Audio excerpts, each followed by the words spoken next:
Can you give us just a quick update on where we are right now as far as gene therapy as a treatment for BIDs? Sure.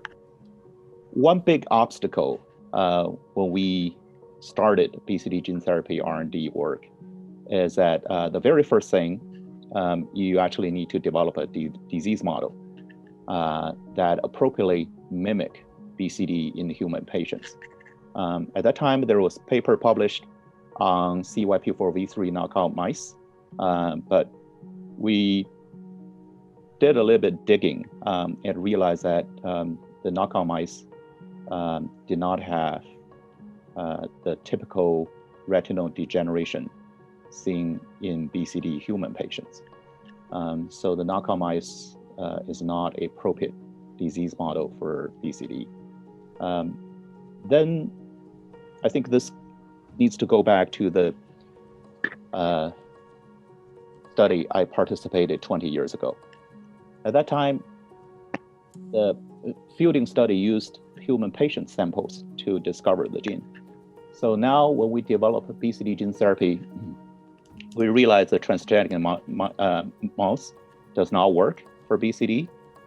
So I thought, why don't we develop a patient-derived disease model to study BCD and also to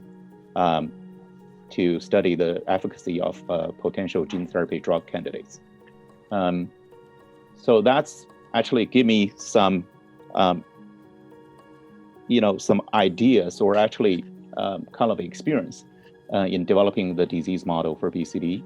And where we are now in BCD gene therapy is that, first of all, the patient-derived disease model worked pretty well for BCD because BCD clinically is caused by degeneration of the RPE, that's retinal pigment epithelial cells.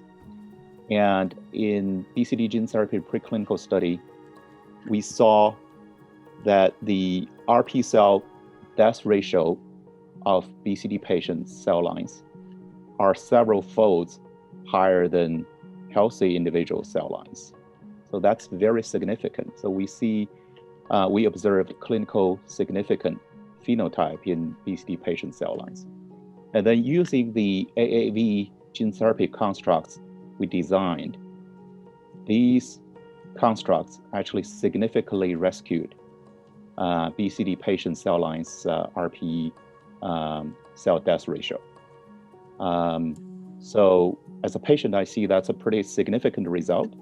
And I hope that, as we prepare and advance BCD gene therapy into human clinical trial, I hope that we will see some good results from the clinical trial in the future as well.